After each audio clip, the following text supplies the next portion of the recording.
morning to everyone. Welcome back to the channel. So in today's class we'll be continuing with theory of demand. In today's class we'll be covering factors affecting demand, related goods, non-related goods, factor affecting market and individual demand, and demand function. Till the next class we'll most probably conclude this chapter. तो पहले हम एक बार revision मार लेते हैं कि हमने last class में पढ़ा क्या था। तो हमने सबसे पहले पढ़ा था कि डिमांड क्या होती है। हमने ये पढ़ा था कि डिमांड को फुलफिल होने के लिए दो प्री रिक्विजिट्स होते हैं, राइट। सबसे पहली होती है कि इच्छा होनी चाहिए उस चीज को खरीदने की। दूसरी, मेरे पास उस चीज को खरीदने के लिए पैसे होने चाहिए, या फिर I should be able to afford that commodity what I am going to buy. ठीक है। उसके बाद हमने बात की थी क्वांटिटी डिमांडेड और डिमांड की। क्वांटिटी डिमांडेड हमने बोला था कि एक स्पेसिफिक प्राइस लेवल पे कितनी हम किसी चीज की डिमांड कर रहे हैं उसे हम बोलते हैं क्वांटिटी डिमांडेड। जैसे कि at 2 rupees I am able to afford 10 units of samosas. And demand क्या होता है? Demand refers to the amount of goods and services जो कि अलग अलग प्राइस लेवल पे होते हैं, डिफरेंट प्राइस लेवल्स पे होती है। जैसे कि अगर मैं बात करूं, जब 2 रुपए प्राइस था तो 10 quantity I was able to buy. जैसे ही 4 रुपए प्राइस हुआ, 2 रुपए बढ़ गया तो I was able to buy 8 quantities, it reduced. और जैसे ही 6 रुपीज हुआ तो मेरा 2 क्वांटिटी परचेज हो रहा था। अच्छा, अब ये क्यों होता है कि मेरा प्राइस इंक्रीज करता है तो मेरा क्वांटिटी डिक्रीज करता है? तो ये आप कमेंट सेक्शन में जरूर बताइएगा। अच्छा, इसके बाद हमने पढ़ा था लॉ ऑफ डिमांड के बारे में। लॉ ऑफ डिमांड के अंदर हमने ये पढ़ा था कि अगर मैं बाकी के वेरिएबल्स को कांस्टेंट रखूं या सेम रखूं, that is keeping every variable ceteris paribus, तो मेरा प्राइस और क्वांटिटी डिमांडेड के अंदर नेगेटिव रिलेशनशिप होता है, इनवर्स रिलेशनशिप होता है। इसका मतलब कि मेरा प्राइस जो होता है जब वो इंक्रीज करता है तो मेरा क्वांटिटी डिमांडेड डिक्रीज करता है, जो कि हम world day to day life के अंदर भी बहुत ज्यादा ऑब्जर्व करते हैं। उसके बाद हमने पढ़ा था कि डिमांड शेड्यूल क्या होता है। डिमांड शेड्यूल होता है डिमांड और प्राइस के बीच में रिलेशनशिप दिखाता है थ्रू अ टेबल। ठीक है। और इंडिविजुअल डिमांड शेड्यूल के बारे में पढ़ा था, मार्केट डिमांड शेड्यूल के बारे में पढ़ा था। फिर हमने इंडिविजुअल डिमांड और मार्केट डिमांड कर्व्स भी बनाए थे। डिमांड कर्व वही होता है कि डिमांड और प्राइस के बीच में रिलेशनशिप दिखाता है, बट ग्राफिकली। ठीक है। जो टेबल होता है, जो शेड्यूल होता है वो टेबल के थ्रू दिखाता है, कर्व जो होता है वो ग्राफिकली दिखाता है।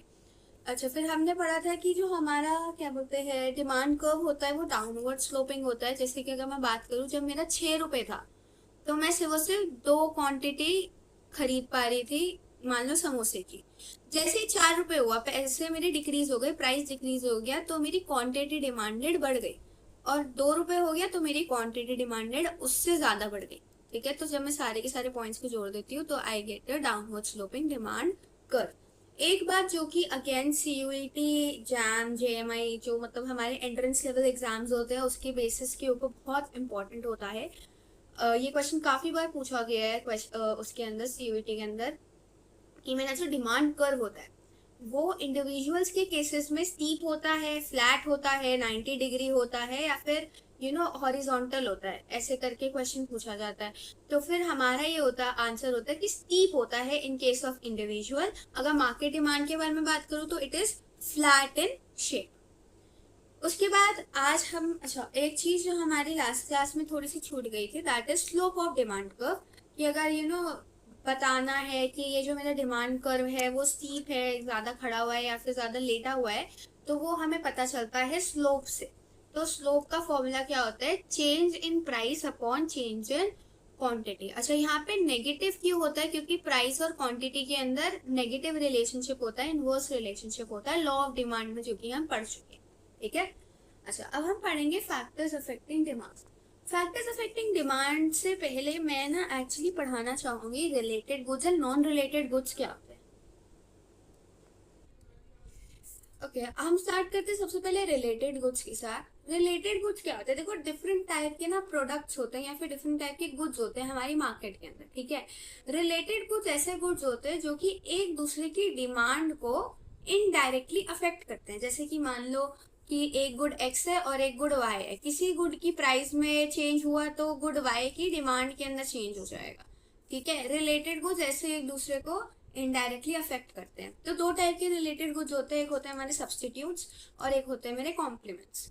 तो सबसे पहले हम सब्स्टिट्यूट्स की बात करते हैं। देखो सब्स्टिट्यूट, जैसा कि द वर्ड सजेस्ट, सब्स्टिट्यूट का मतलब होता है कि ऐसे गुड जो कि एक दूसरे को बहुत ही इजीली रिप्लेस कर सकते हैं या फिर एक दूसरे की जगह पे बहुत इजीली यूज हो सकते हैं, जैसे कि पेप्सी एंड कोक।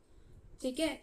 अच्छा, अब अगर हम बात करें कि एक का प्राइस अफेक्ट होने की वजह से दूसरे की डिमांड कैसे अफेक्ट होती है सब्स्टिट्यूट गुड्स के अंदर, तो हम इसका ही एग्जांपल ले लेते हैं पेप्सी और कोक का। हमने देखा था कि पेप्सी की जब प्राइस कम हुआ था, पेप्सी का प्राइस 20 रुपीज हो गया था ना, 20 रुपीज में वो ज्यादा दे रहे थे, तो इसका हम ये मान लेते हैं कि इसका प्राइस कम हुआ है। ठीक है। तो प्राइस जैसे ही कम हुआ तो मैंने देखा लॉ ऑफ डिमांड को फॉलो करते हुए कि मेरी पेप्सी की डिमांड बढ़ गई।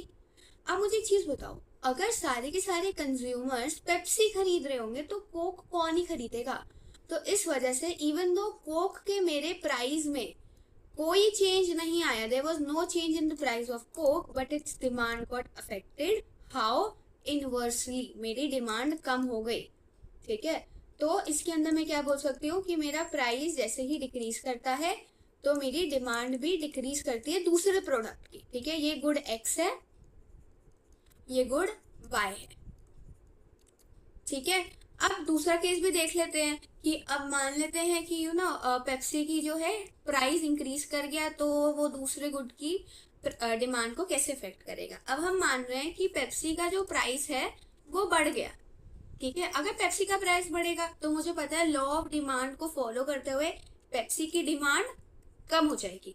अब लोग पेप्सी नहीं खरीद रहे क्योंकि उसका प्राइस बढ़ गया, तो फिर कौन क्या खरीदेंगे? कोक ही खरीदेंगे ना, तो कोक की क्या होगी? डिमांड बढ़ जाएगी। तो सिमिलरली अगर गुड एक्स की प्राइस में इंक्रीज होता है तो गुड वाई की डिमांड में इंक्रीज होता है।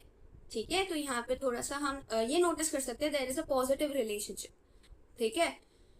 अच्छा, अब हम बात करते हैं कॉम्प्लीमेंट्स के बारे में। ठीक है। कॉम्प्लीमेंट सब्स्टिट्यूट का बिल्कुल उल्टा होते हैं। कॉम्प्लीमेंट्स ऐसे गुड होते हैं कि अगर मैं उन गुड्स को साथ में यूज करूँ, कुछ ऐसे गुड्स जिनको मैं साथ में यूज करूँ, तो वो मुझे ज्यादा सेटिस्फैक्शन देते हैं। जैसे कि बैट और बॉल। सिंपल सी बात है, मैं अगर बैट खरीदूंगी तो मैं बॉल तो खरीदूंगी, अगर मैं बॉल खरीदूंगी तो मैं बैट भी खरीदूंगी। ठीक है। तो बैट और बॉल आर कॉम्प्लीमेंट्स। वैसे हमारा एग्जाम्पल ये भी हो सकता है, जैसे कि योगर्ट हो गया, योगर्ट एंड बेरीज। योगर्ट हो गई हमारी दही, बेरीज हो गई हमारी जैसे कि स्ट्रॉबेरी हो जाती है या फिर ब्लूबेरीज हो जाती हैं। ठीक है। साथ में खाते हैं ना, जो लोग डाइट वगैरह करते हैं वो खाते हैं ये लोग, वो खाते हैं ये यूजुअली।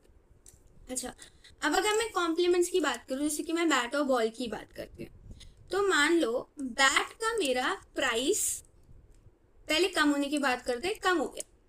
ठीक है। सिंपल सी क्या बात है, अगर बैट का प्राइस कम हुआ तो बैट की डिमांड को क्या इफेक्ट पड़ेगा? डिमांड जो होगी वो ज्यादा हो जाएगी लॉ ऑफ डिमांड को फॉलो करते हुए, तो डिमांड मेरी ज्यादा हो गई। अब बॉल की अगर मैं डिमांड की बात करूं, सिंपल सी बात है, अगर मैं बैट खरीद रही हूँ तो यार मैं बॉल भी तो खरीदूंगी ही ना साथ में। बैट ऐसे हवा में थोड़ा ना चलाती रहूंगी, I need a ball also.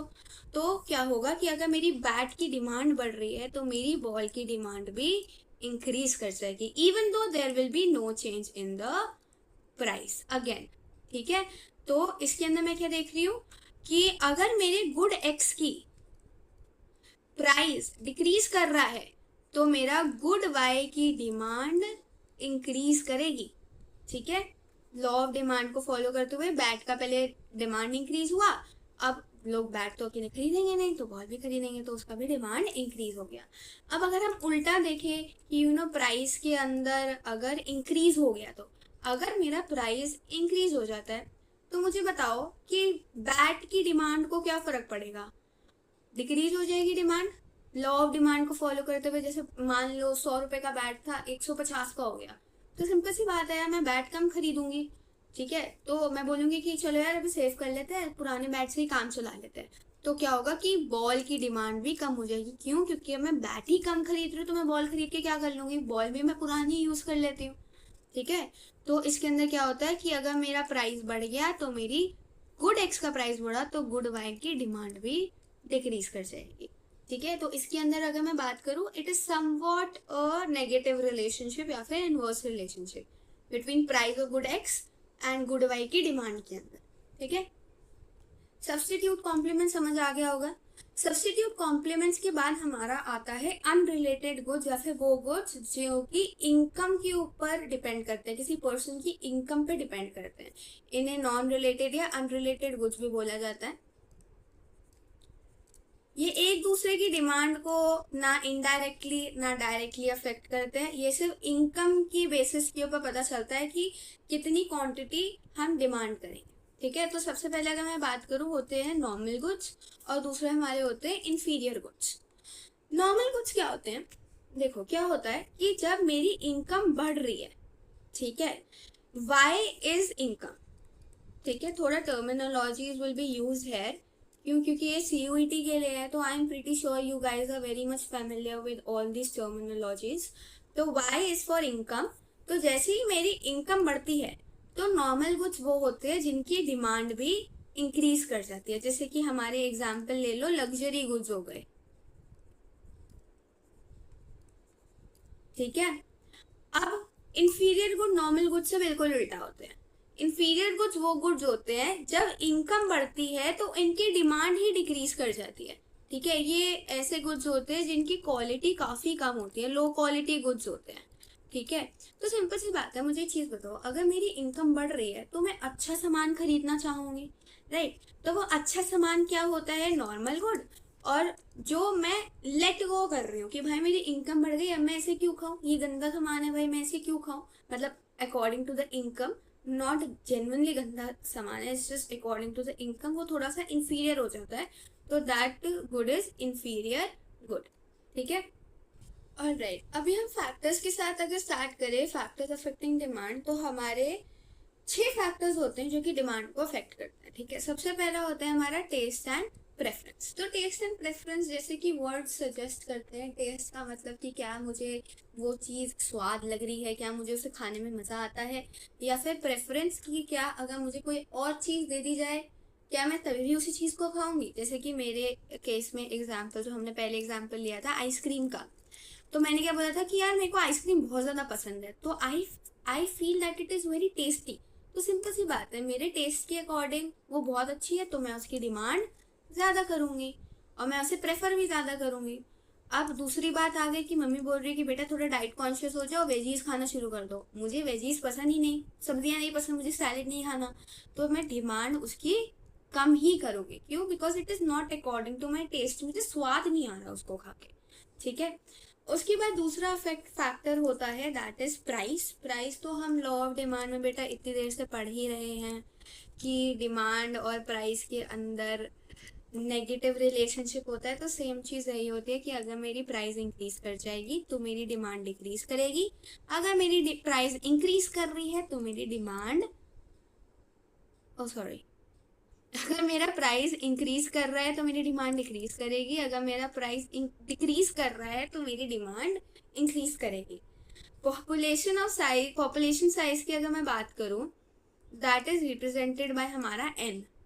ठीक है, तो पॉपुलेशन साइज क्या होता है? सिंपल सी बात है, अगर ज्यादा लोग किसी कमोडिटी को खाएंगे या खरीदेंगे तो फिर उसका डिमांड ज्यादा होगा। ठीक है, जैसे कि मैं फिर से आइसक्रीम और वेजीज वाले ही ले लेती हूँ। आइसक्रीम है, ठीक है, अगर ज्यादा लोग खा रहे हैं, मान लो 10 लोग खा रहे हैं, तो सिंपल सी बात है इसकी डिमांड ज्यादा है। अब अगर मैं वेजीज की बात करूं, दैट इज सब्जियां वगैरह, अगर इसको सिर्फ 4 लोग खा रहे हैं तो सिंपल सी बात है इसकी डिमांड कम हो गई। ठीक है, तो पॉपुलेशन साइज के ऊपर भी डिमांड बहुत ज्यादा डिपेंड करती है। उसके बाद आते हैं expectation of price in future. देखो, expectation of price in future ये बोलता है कि आगे जाके अगले 1 साल 2 साल 2 महीना 3 महीना कितने भी टाइम के अंदर मेरी प्राइस कैसे चेंज कर सकता है, वो मैं पहले से ही ना एक एस्टिमेशन लगा लेती हूँ। ठीक है, जैसे कि मान लो कि मुझे बेड खरीदना है, ठीक है, अभी वो बेड है 10,000 रुपये का, और मुझे ऐसा लग रहा है कि आगे जाके वो 5,000 रुपये का हो सकता है। ठीक है, ये अभी प्रेजेंट प्राइस है और ये मेरा फ्यूचर प्राइस है, तो मैंने ये एक्सपेक्टेशन लगाई। ठीक है, तो सिंपल सी बात है कि यार मैं बोलूंगी चलो ठीक है अभी रुक जाती हूँ, अभी जैसा बेड है अभी जैसा बेड है उस पर सो जाती हूँ, 2 महीना 3 महीने बाद 5,000 रुपये का जैसे ही बेड हो जाएगा वैसे ही मैं बेड उस टाइम पे खरीद लूंगी। सिमिलरली अगर मैं दूसरा केस लूँ कि किसी चीज की प्राइस गिर रही है, जैसे कि मान लो फिर से बेड का ही मान लो, मैं बेड ही खरीदने जा रही हूँ, अभी 10,000 रुपए का है, आगे जाके लग रहा है मुझे कि 15,000 रुपए का हो जाएगा, तो इसमें प्राइस में इंक्रीज हो गया ना, एक्सपेक्टेड प्राइस बढ़ गया मेरा। तो मैं क्या करूंगी, मैं बोलूंगी चलो ठीक है भाई अभी खरीद लेती हूँ, आगे जाके तो प्राइस बढ़ जाएगा, अभी ही खरीदने में फायदा है। तो सिंपल सी क्या बात होती है कि अगर मेरा एक्सपेक्टेड प्राइस और डिमांड, ठीक है, अगर मेरा expected price in the future is less, तो मैं अभी उसकी डिमांड कम ही करूंगी। ठीक है, जैसे कि मान लो कि वही बेड वाला 10,000 रुपए का अभी है, 5,000 रुपए का आगे जाके हो जाएगा, तो मैं बोलूंगी आगे बाद में खरीद लूंगी, अभी खरीदने की क्या जरूरत है, तो डिमांड डिक्रीज कर गई ना। और अगर मैं बोलूँ कि प्राइस इंक्रीज कर रहा है, एक्सपेक्टेशंस आगे जाके है कि प्राइस इंक्रीज कर जाएगा मेरा बेड का, तो मैं अभी ही डिमांड कर लूंगी उसकी, मैं बोलूंगी मैं आगे जाके 5,000 और क्यों दूं, अभी खरीद लेती हूँ। ठीक है, उसके बाद होता है हमारा रिलेटेड गुड्स। रिलेटेड गुड्स तो हम जस्ट अभी पढ़ के आए हैं, दो टाइप के गुड्स होते हैं, सब्सटीट्यूट्स एंड कॉम्प्लीमेंट्स। सब्सटीट्यूट्स के अंदर हमने यही पढ़ा था कि क्या बोलते हैं, अगर मैं प्राइस को इंक्रीज करूंगी तो मेरा उसी गुड का डिमांड जो होगा वो डिक्रीज कर जाएगा, बट दूसरे गुड का डिमांड इंक्रीज कर जाएगा। ठीक है, तो इसके अंदर price of X good and demand of Y good, positive relation. ठीक है, और अगर मैं यहाँ पे बात करूँ कॉम्प्लीमेंट, कॉम्प्लीमेंट होते हैं दो गुड्स जिसको मैं ज्यादा यूज साथ में यूज करूंगी तो मेरे को ज्यादा सेटिस्फैक्शन मिलेगी। तो अगर मैं बात करूँ price of good x increase कर रही हूँ तो डिमांड डिक्रीज कर जाएगी, तो दूसरे गुड की डिमांड भी डिक्रीज कर जाएगी। ठीक है, तो यहाँ पर अगर मैं देखूँ प्राइस ऑफ गुड एक्स और डिमांड ऑफ गुड वाई के अंदर थोड़ा सा इनवर्स रिलेशनशिप है। ठीक है, इनकम के अंदर मैं अगेन देख के आ चुकी हूँ कि मेरे दो गुड्स होते हैं, एक होता है मेरा नॉर्मल गुड, एक होता है मेरा इंफीरियर गुड। नॉर्मल गुड ऐसे गुड्स होते हैं कि जब मेरी इनकम इंक्रीज करती है तो मेरी डिमांड उस गुड की ज़्यादा हो जाएगी, फॉर एग्जाम्पल लग्जरी गुड्स। और अगर मेरी इनकम यहाँ पे इंक्रीज कर रही है तो सिंपल सी बात है यहाँ पर मेरी इंफीरियर गुड की डिमांड कम हो जाएगी, मैं बोलूँगी कि नहीं यार अब मैं इससे अच्छा अफोर्ड कर सकती हूँ, तो मैं वो ज़रूरी समझूंगी कि मैं वो खरीदूँ। ठीक है, तो ये थे हमारे फैक्टर्स अफेक्टिंग डिमांड। 6 फैक्टर्स थे, taste and preference, price, population, expectation of price in future, related goods and income. I really hope आपको ये चीज समझ आ गया, दिस इज वेरी इजी। उसके बाद हम डिस्कस करेंगे factors affecting market demand and individual demand. देखो बहुत इजी है, मार्केट डिमांड के अंदर सब लोग आ जाते हैं। ठीक है, तो हमने जो भी अभी ऊपर फैक्टर्स पढ़े, test preference, price, expectation price, related goods, population, income, हमने जो भी 6 फैक्टर्स पढ़े वो सारे के सारे अफेक्ट करते हैं मार्केट डिमांड। ठीक है, क्यों, क्योंकि हम इसके अंदर एग्रीगेट लेके चलते हैं। ठीक है, एग्रीगेट का मतलब होता है कि सम टोटल लेके चलते हैं, सारी इंडिविजुअल डिमांड को प्लस करते हैं ना मार्केट डिमांड में। इंडिविजुअल डिमांड में हमारी पॉपुलेशन का कोई काम नहीं होता, क्यों, क्योंकि वो एक पर्टिकुलर ए इंडिविजुअल या फिर एक पर्टिकुलर बी इंडिविजुअल की बात कर रहे होते हैं। ठीक है, तो इस वजह से यहाँ पर पॉपुलेशन के अलावा सारे के सारे फैक्टर्स अफेक्ट कर रहे होते हैं इंडिविजुअल डिमांड। ठीक है, उसके बाद हम लास्टली बात करेंगे डिमांड फंक्शन के बारे में। देखो डिमांड फंक्शन ना डिमांड कर्व और डिमांड टेबल का एक्सटेंशन होता है। डिमांड फंक्शन क्या होता है, डिमांड फंक्शन भी शो करता है डिमांड और प्राइस के बीच में रिलेशनशिप, बट कैसे, मैथमेटिकली शो करता है। कैसे, it shows the mathematical relationship between demand and price. ठीक है, तो दो टाइप के डिमांड फंक्शंस होते हैं, एक होता है जो नॉर्मल डिमांड फंक्शन होता है, ठीक है, और एक होता है मेरा इनवर्स डिमांड फंक्शन। हमारे सीयूईटी के पर्सपेक्टिव से inverse demand function is a little bit more important, तो हम इवन दो दोनों के ऊपर सेम एम्फेसिस देंगे, बट सीयूईटी के पर्सपेक्टिव से इनवर्स डिमांड फंक्शन आ सकता है। तो हम बात करें अगर डिमांड फंक्शन क्या होता है, डिमांड फंक्शन होता है how change in price affects demand, कि मेरे यार प्राइस में चेंज हुआ, ठीक है, मान लो मेरा प्राइस बढ़ा तो मेरा डिमांड कैसे अफेक्ट होगा, डिमांड कम होगा ज्यादा होगा, वो हमारा बताता है डिमांड फंक्शन। ठीक है, जैसे कि demand is a function of price that is QD will depend on my price, कि यहाँ पर अगर मेरा प्राइस वेरी करेगा तो मेरा क्यूडी भी वेरी करेगा। Q D is quantity demanded, ठीक है। आप ऐसे भी लिख सकते हो या फिर आप ऐसे भी लिख सकते हो, या फिर आप सिर्फ क्यू भी लिख सकते हो, नो प्रॉब्लम, ठीक है। इनवर्स डिमांड फंक्शन क्या होता है बेटा? डिमांड फंक्शन में हमने ये पढ़ा कि प्राइस के चेंज होने की वजह से डिमांड कैसे अफेक्ट होगी। यहाँ पे क्या होता है कि डिमांड के चेंज होने की वजह से प्राइस कैसे अफेक्ट होगा, ठीक है। So how change in demand affects price, वो होता है मेरा इनवर्स डिमांड फंक्शन। तो price is a function of demand, that is P is equals to 20 minus 0.5 Q D. तो अगर मेरा क्यू डी दैट इज मेरे क्वांटिटी डिमांडेड के अंदर चेंज हुआ तो मेरा प्राइस कैसे वेरी करेगा वो बताता है मेरा इनवर्स डिमांड फंक्शन, ठीक है। आज की क्लास के लिए सिर्फ इतना ही था। In the next class, most probably the last lesson, हम पढ़ेंगे मूवमेंट एंड शिफ्ट एंड हमारा राइट रीजंस भी बचे हैं एंड हमारे कुछ एक्सेप्शंस भी बचे हैं, ठीक है। तो थोड़े से टॉपिक्स और बचे हैं, मोस्ट शायद से it will take 2 more classes, but we'll try to wind it up in the next class itself. So thank you so much, and please do like, subscribe and share the video. Thank you so much.